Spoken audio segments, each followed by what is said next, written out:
On voudrait cette médecine plus préventive que curative. Alors, il paraît que les technologies sont là pour ça, mais c'est pas si simple. Il ne suffit pas d'un claquement de doigts. Il va falloir regarder comment procéder de manière attentive avec Thomas Serval. On en parle, le PDG cofondateur de Barracoda. Vous concevez, vous développez des objets connectés pour la santé, particulièrement pour la salle de bain. On vous a d'abord connu pour la brosse à dents connectée. Vous avez aussi sorti un miroir intelligent qu'on a découvert ensemble d'ailleurs. Vous étiez en direct avec nous depuis le CES de Las Vegas, mais vous avez comme ça tout un panel d'objets connectés pour la santé et vous venez de publier cet ouvrage « Soignons les gens en bonne santé vers la médecine longitudinale » qui est sorti il n'y a pas très longtemps, le 3 février aux éditions de l'Aube.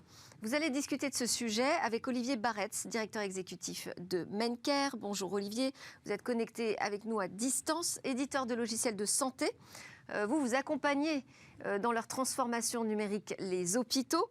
Et je précise que Mencare a été racheté par DocaPost, la filiale numérique du groupe La Poste, en janvier. Autour de cette table est resté avec nous Jean-Marie Cavada. Donc Jean-Marie Cavada, je ne vous présente plus, si ce n'est que vous êtes aujourd'hui président de l'IDF Rights, donc Institut des droits fondamentaux numériques. Évidemment, on a parlé ensemble de la question de la souveraineté numérique, Jean-Marie Cavada. Elle se pose aussi sur les questions de santé, donc vous pourrez intervenir quand vous le souhaitez dans ce débat. Déjà, une première question pour vous, Thomas, qui êtes avec moi en plateau sur ce sujet. L'idée principale que vous développez dans votre livre, c'est qu'il faut investir davantage dans la prévention. Davantage dans la prévention, mais il faut investir combien et qui doit investir ? Alors, c'est une excellente question. Alors, il faut investir dans la prévention parce qu'aujourd'hui, sur l'ensemble des dépenses de santé, aujourd'hui, la prévention représente à peu près 2% de l'ensemble des dépenses de santé. On considère avec les économistes les plus réputés du domaine que pour qu'il y ait un moindre coût des dépenses de santé, il faudrait que ces 2% deviennent 30%. Alors pourquoi ? Parce que c'est assez évident. Hein. Si on peut éviter de soigner quelqu'un, c'est derrière lui donner des médicaments. Ces médicaments coûtent une fortune, de plus en plus cher à chercher, de plus en plus difficile. Ils génèrent eux-mêmes une protection contre eux-mêmes. Donc en fait, c'est une course finie. On finit par prendre des médicaments contre les effets secondaires de ces médicaments. Donc la spirale de la dépense de santé, elle est infinie. Et donc, en fait, effectivement, on peut continuer à aider les gens à vivre bien. On se rend compte que les gens vivent plus vieux, mais pas plus longtemps en bonne santé. En fait, c'est véritablement la partie de la vie où on est soigné. En général, la fin de vie, on est soigné, qui s'étend, mais pas la vie en bonne santé. Et donc, quelque part, pour y arriver, il faut repartir sur la base de la médecine. Je vais vous donner 2 exemples un peu basiques, mais si les gens se lavaient les mains 7 fois par jour, 90% des maladies dans le monde disparaîtraient. Ah bah ça, c'est au moins une mesure qui ne coûte pas beaucoup d'argent. Un peu d'eau, l'eau qui devient une ressource rare, ça sera peut-être un sujet. Mais... Et donc, en fait, c'est vrai que... Là, ça veut dire, si je parle des politiques publiques, on reste dans le sujet de la prévention comme on le fait aujourd'hui, avec des messages Alors justement, nous rappelant qu'il est nécessaire de se laver les mains, quoi. C'est un peu Google dans le marketing, c'est tout d'un coup, on peut mesurer. En fait, ce qui est nouveau depuis 20 ans, c'est que, qu'on le veuille ou non, et pas pour notre santé, on s'est équipé d'appareils digitaux numériques qui, finalement, permettent de mesurer les choses. Donc, par exemple, vous le disiez, on a commencé chez Barracoda dans la brosse à dents, et en fait, on interviewait les gens, on leur disait, est-ce que vous brossez assez les dents ? Alors, ils disaient, oui, moi je fais 1 minute 30. En fait, c'était 30 à 45 secondes. Donc déjà, on a un biais, quand on mesure nous-mêmes, on mesure mal. Et puis après, quand on est parent et qu'on veut voir si les enfants se brossent les dents, en fait, on pense qu'ils se brossent soit très mal les dents, à peu près on dit qu'ils ne se brossent pas les dents, alors qu'ils le font un petit peu, ou on surdimensionne, donc la mesure est biaisée déjà. Donc le premier des piliers qui existe aujourd'hui technologiquement disponible, c'est la capacité d'avoir de la donnée disponible, objectivable. Et ça permet déjà de créer un des piliers sur lesquels on va construire ce que j'appelle la médecine longitudinale, c'est-à-dire une médecine qui est basée sur l'évolution d'un certain nombre de grandeurs. Et on n'a pas besoin d'aller dans le médical pour avoir des effets de santé. Et ça, c'est important, parce qu'aujourd'hui, on pense médecine, on pense hôpitaux, on pense des médicaments, etc. Mais effectivement, si on revient au basique, c'est-à-dire l'hygiène, qui a été largement oubliée. Donc on en parle un peu dans le bouquin, hein. C'était quasiment la base de la santé jusqu'au 19e siècle, l'hygiène publique, complètement oubliée à partir de la Deuxième Guerre mondiale, pour une raison assez simple, c'est que dès qu'on est un peu malade, on sait que il y a un médicament, un antibiotique, quelque chose pour se soigner. C'est plus facile. Voire, et ça revient à l'autre partie de votre question, voire on peut si j'ai une carie, par exemple, qui est une négligence régulière sur mes dents parce que je mange une alimentation trop sucrée, etc., je vais chez le dentiste, ça va me coûter 37 € remboursé à 100% par la sécurité sociale. Donc en plus, le coût social que représente la négligence ou l'absence d'hygiène, il est supporté par l'ensemble de la collectivité. Et ça, ça va tuer notre système de santé si on continue comme ça. On le sait parce qu'en fait, une grande partie des maladies qui arrivent sont liées à l'environnement. Une grande partie des cancers qui peuvent être arrêtés très tôt s'ils sont dépistés assez tôt. Or, on ne va pas surveiller assez ses grains de beauté, on ne se pèse pas assez, qui est aussi une des manières de détecter qu'il y a des problèmes de... Donc en fait, toutes ces choses sur lesquelles on a déjà les outils, ils ne sont pas utilisés. Alors, je vais terminer sur un point. Oui, et même qu'on a diagnostiqué... Vous aurez le droit de reparler après, mais je voulais quand même qu'on fasse réagir Olivier Barrette.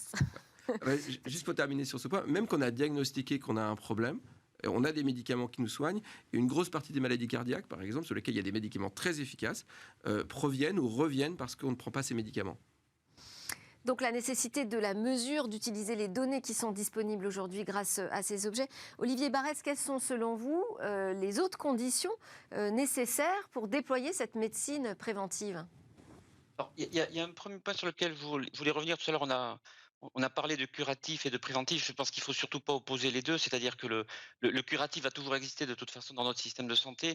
Le préventif, comme l'a très bien dit Thomas, va prendre de plus en plus de place. C'est principalement lié aux prévalences des pathologies chroniques et le vieillissement de la population qui impose de toute façon de repenser le fonctionnement global en fait, de notre système de santé. Et c'est quelque chose qui est en cours depuis plusieurs années maintenant dans le monde. Il y a des pays qui sont peut-être plus en avance que nous, notamment on pense souvent aux pays anglo-saxons qui ont déjà pris un peu d'avance sur ces éléments-là. Et pour revenir à votre question, une clé, on en a déjà parlé tout à l'heure avec Jean-Marie Cavada, mais une clé importante concernant le bascule ou au moins les avancées autour de la médecine préventive, c'est la donnée et le traitement de la donnée. Thomas vient d'évoquer notamment toutes les données autour de l'état de santé du patient, voire même du citoyen. Nous, Mencare, on traite des données de santé qui sont de la production de soins. On a parlé des données au niveau de l'environnement. Ce sont un ensemble de données qui sont clés en fait pour comprendre le patient et le citoyen dans son ensemble et qui va justement permettre de pouvoir avoir des traitements algorithmiques qui vont pouvoir donner des indications extrêmement fiables concernant l'état de santé du patient.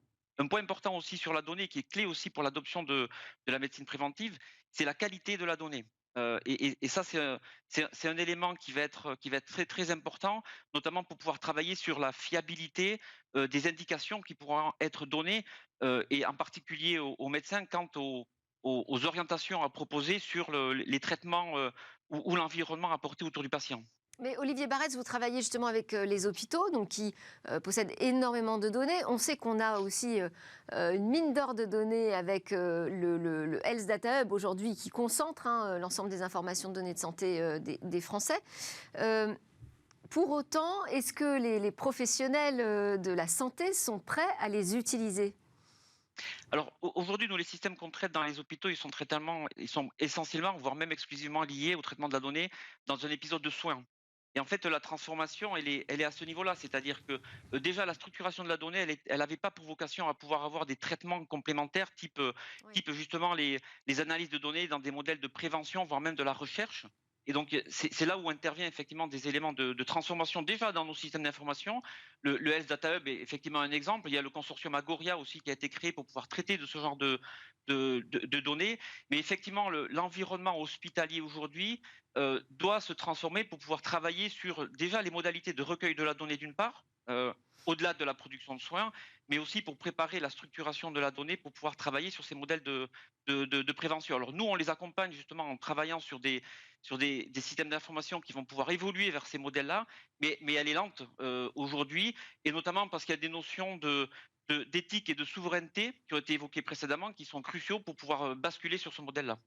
Oui, parce qu'il y en a d'autres qui possèdent beaucoup de données de santé, en tout cas de plus en plus. Ce sont les big tech qui n'ont pas finalement vraiment de problème de modèle économique pour l'instant. Alors qu'en France, j'imagine, quand on est une start-up dans la santé connectée, la question du modèle économique, c'est crucial.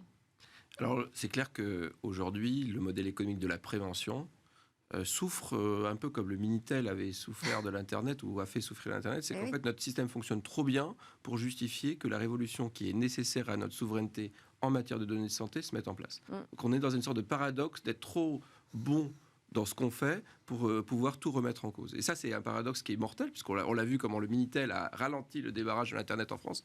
On souffre de la même chose, parce que quand vous êtes malade, aujourd'hui, le système du tiers payant, qui est merveilleux, vous payez un tout petit peu en tant que citoyen, l'État paye un petit peu ou beaucoup en tant que rembourseur principal, et les mutuelles payent le reste. Et donc, en fait, dans cette division du coût total de la santé, le citoyen n'a absolument aucune conscience au moment où il consomme le soin, qui est en général malheureusement trop tard, parce que c'est quand il est malade qu'il le consomme, du coût réel de ses comportements. Mais ça, je dirais, c'est notre modèle économique, c'est notre modèle social, en fait, dont vous parlez, donc qui étouffe aujourd'hui, vous nous dites, l'innovation dans ce domaine. Mais il y a le modèle économique des big tech aussi qui pose problème, j'imagine. C'est face à eux que vous êtes.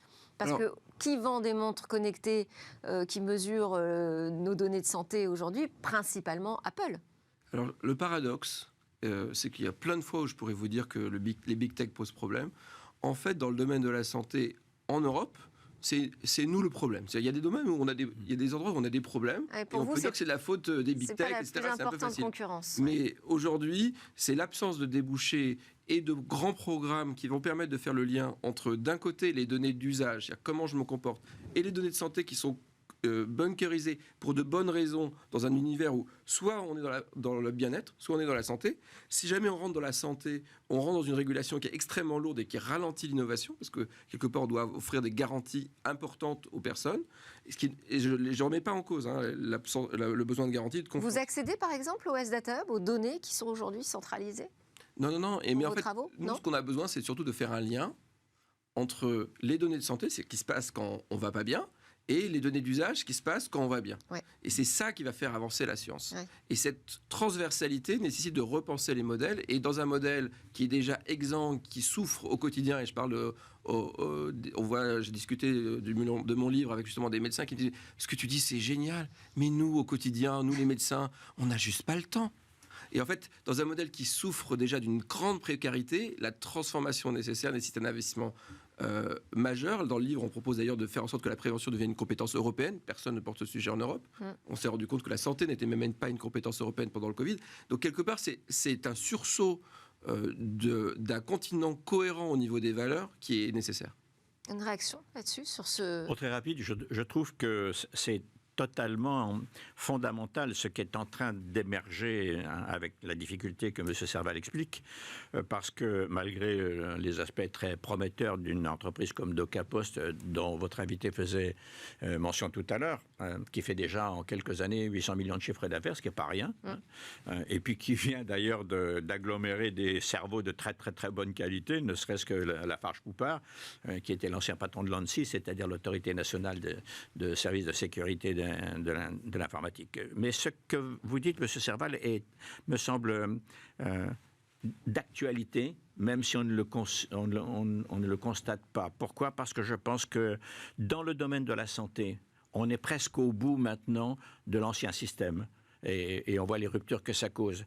Et comme pour l'économie énergétique, comme pour le climat, comme pour le comportement dans le travail, je pense que la santé va devoir être prise en main par une self-sobriété des individus qui consiste à s'occuper de soi quand on est en bonne santé pour ne pas perdre ce capital, ou en tout cas le plus tard possible. Et on le voit bien, maintenant on y arrive, mais il faudrait des campagnes et une pédagogie énorme pour cette affaire, parce qu'on n'a pas conscience, quand je vais bien, je vais bien. Non, je vais bien parce que je m'occupe de moi. On va donner le dernier mot à Olivier Barretz, qui peut-être vous avez envie de nous parler, je ne sais pas, parce que comme vous occupez de cette transformation des hôpitaux, vous adressez aussi ce sujet très délicat de la cybersécurité. La nécessité de protéger nos données de santé, c'est une évidence. Les budgets des hôpitaux en matière de cybersécurité, bon... il y a le temps de se mettre à niveau, mais enfin, on est loin, mais on avance, ça progresse. Est-ce qu'aujourd'hui, ça peut être un frein au développement de cette médecine davantage pilotée par la donnée? comme ça a été dit précédemment par Thomas Serval, l'enjeu à un moment donné va être de pouvoir croiser des données qui viennent d'environnements différents. Alors, nous, Maincare, avec DocaPost, on traite les données à l'intérieur de l'hôpital. Thomas Serval traite des données d'environnement de vie. Et l'intérêt de la médecine préventive va être de pouvoir croiser l'ensemble de ces données. Et donc, bien évidemment, on touche à l'intime du patient et du citoyen, et la sécurisation de la donnée est clé à ce niveau-là, et notamment pour pouvoir travailler sur l'adoption. Et ce sont des travaux que l'on essaie de mener, enfin, que l'on mène, pardon, nous, côté éditeur de logiciels, et qui sont effectivement cruciaux sur ces éléments-là. Il y avait un autre point sur lequel je voulais revenir dans les éléments de discussion tout à l'heure, ça concerne les modèles économiques que l'on peut avoir sur la bascule en fait d'un modèle curatif et un modèle préventif, et pour pouvoir avoir une dynamique en fait côté industriel du numérique en santé, pour pouvoir travailler sur ces éléments-là. Il est nécessaire à un moment donné de pouvoir effectivement avoir des modèles de financement globaux de notre système de santé qui vont nous permettre de travailler sur des financements qui sont différents, et non pas des financements qui sont uniquement sur l'acte de soins, tel que notre modèle est construit comme ça depuis des années. Et effectivement, il va falloir qu'on bascule, mais la démarche est en cours aujourd'hui, mais qu'on bascule sur des modèles de financement, comment je finance quelque part le citoyen qui reste en bonne santé, et de telle sorte à ce qu'on puisse pouvoir faire émerger des champions du numérique qui vont pouvoir porter cette transformation. Et comme vous l'avez dit, de toute façon, tout ça va pouvoir se faire dans un environnement éthique, de souveraineté, et très sécurisé. Et ça aussi, c'est un enjeu clé en fait de la bascule de ce mode de médecine porté sur la prévention. Ça fait quand même beaucoup de défis à relever. Messieurs, merci beaucoup pour vos éclairages. Olivier Barretz de Maincare, Thomas Serval de Barracoda et Jean-Marie Cavada de l'IDF Rights. On se retrouve juste après une petite pause. On va parler de ChatGPT 4, dernière version. Et avec cette question, est-ce qu'on va être capable d'apprivoiser ce progrès technologique ?